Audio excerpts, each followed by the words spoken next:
thing we can do is build resilience to the risks we already face today and increase our resilience to the risks that are getting more severe in the future.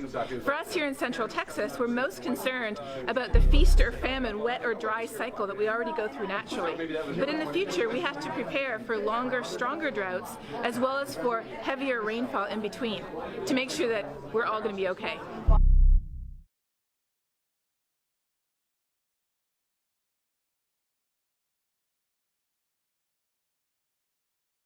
Almost all reputable scientists say we are indeed warming the planet through our action.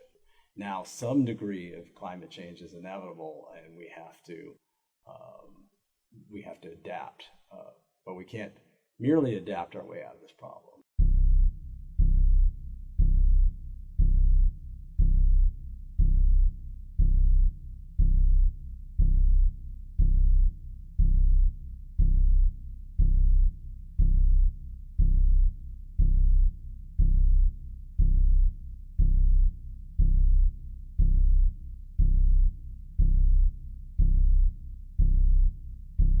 It's just obvious that coal companies and oil companies and others have a strong interest in defending their business, and so they put a lot of resources into ensuring that policies that might affect them haven't gotten adopted, and they've also done a fair amount of effort to kind of muddy the waters so that your average person for whom this is a very complex problem, they've received a lot of information saying this isn't a real problem, and so many of them have taken the belief that climate change isn't real.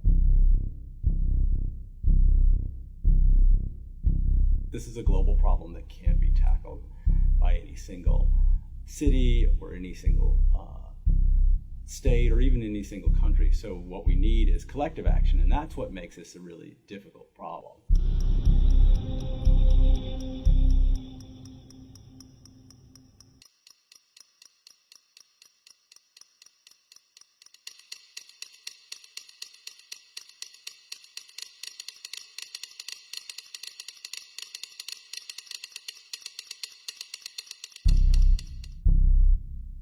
The challenge is when we think about climate change, it's actually many different problems. It's a transportation problem, it's an electricity problem, it's about management of forests. And so on some level, we need policies in each of those domains.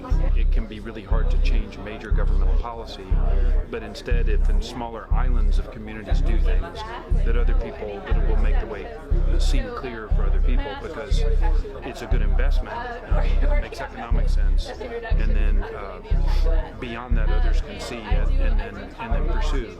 So kind of leading from the bottom when at the moment it's harder to lead from the top and get big policy changes. Certainly at the federal level, it's a pretty progressive city of Austin, but not as progressive as a lot of activists think it could be. And what about the city? Aren't there grants that school children can apply for? Yeah, there are grants. The biggest, I think it's called Green Schools Initiative, where schools can get $2,000 to $3,000 grants for demonstration projects that would educate and raise people's awareness about the issue.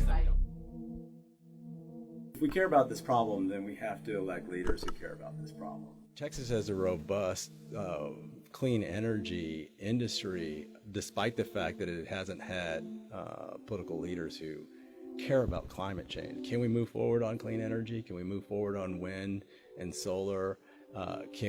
Natural gas is far superior to coal. Can we address the methane leakage associated with use of natural gas? All of those things would put us on a path to a cleaner energy future that I don't think any of us would regret. You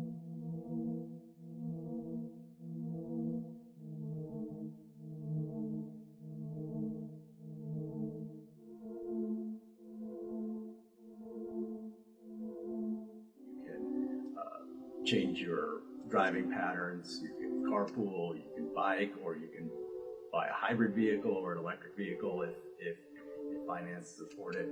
But at the end of the day, this is a problem that's bigger than any one of us. And so unless we have representatives who care about this problem at all levels, it can't be tackled. And so my biggest piece of advice is survey the candidates who are out there for the November elections and support those that believe this problem is real.